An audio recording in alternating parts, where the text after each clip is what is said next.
제17장.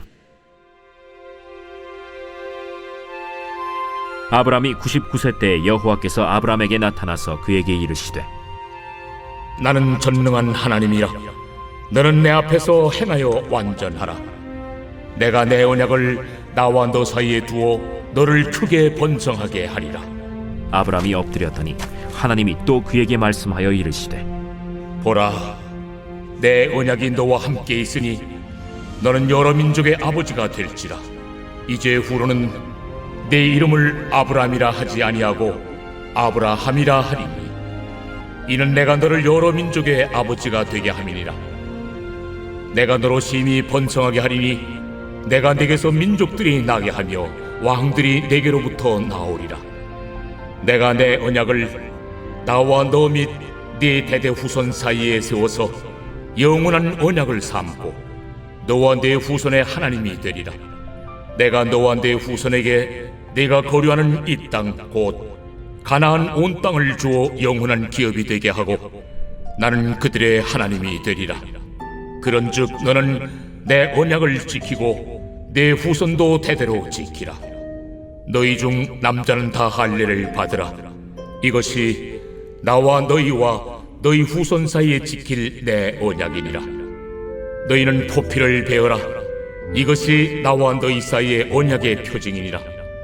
너희의 대대로 모든 남자는 집에서 난 자나 또는 너희 자손이 아니라 이방 사람에게서 돈으로 산 자를 막론하고 난 지 8일 만에 할례를 받을 것이라.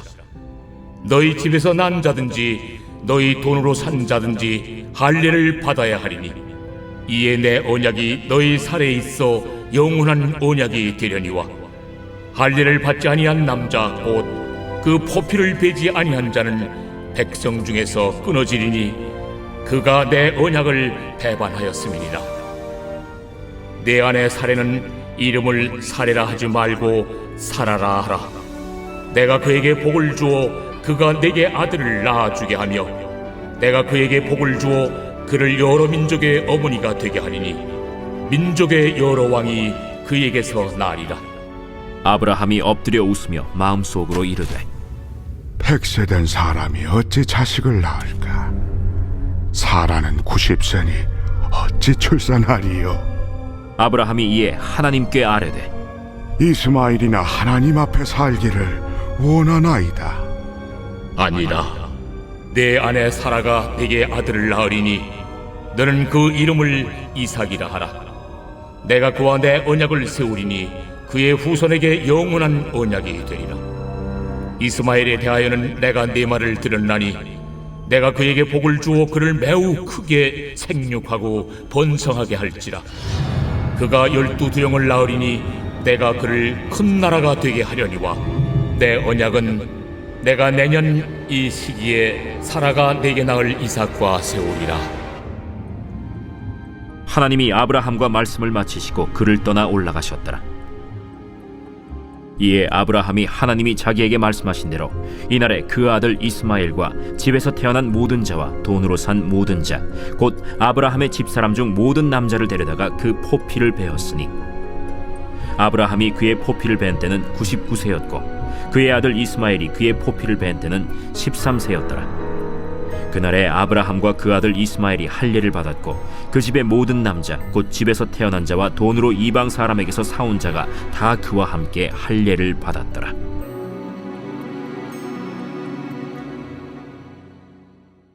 (2020년 9월 23일) 수요일 새벽입니다.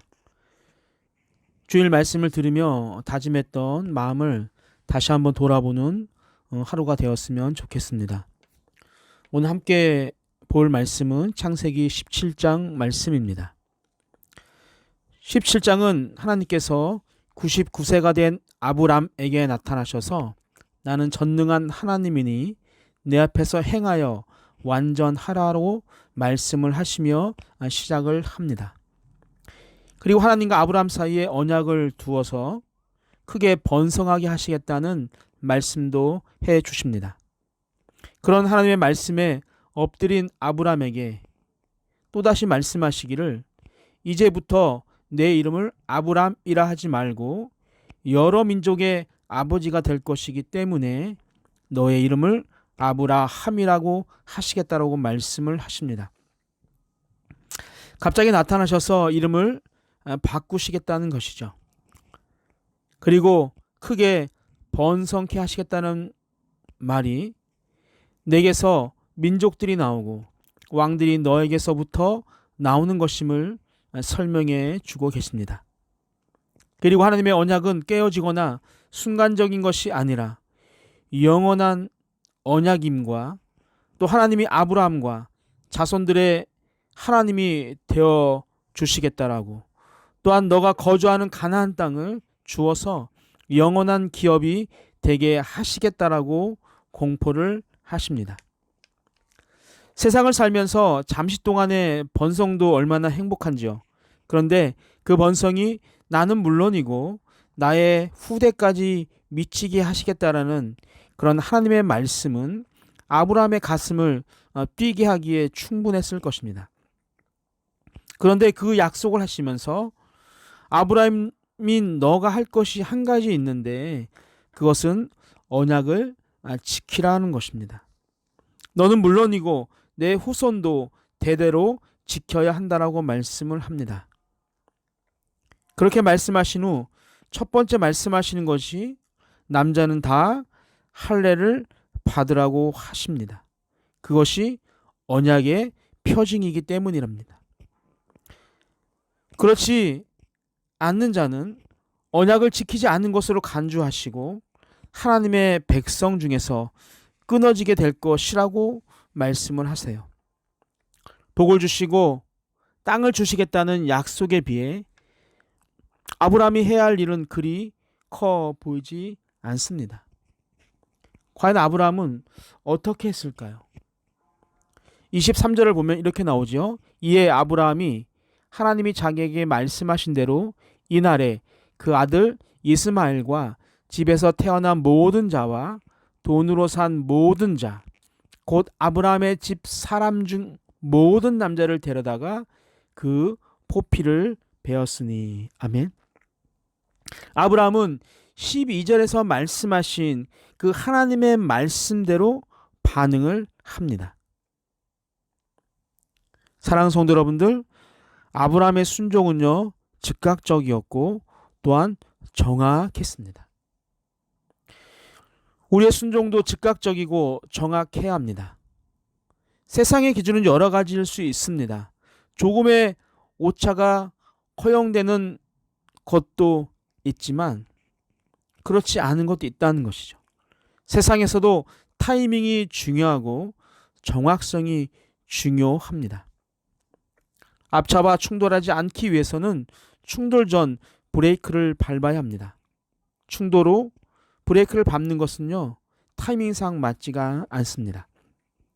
또한 과학의 결정체라고 할 수 있는 우주선은 조금의 오차도 없이 정확해야 우주선에게 부여된 본연의 임무를 다 할 수가 있습니다.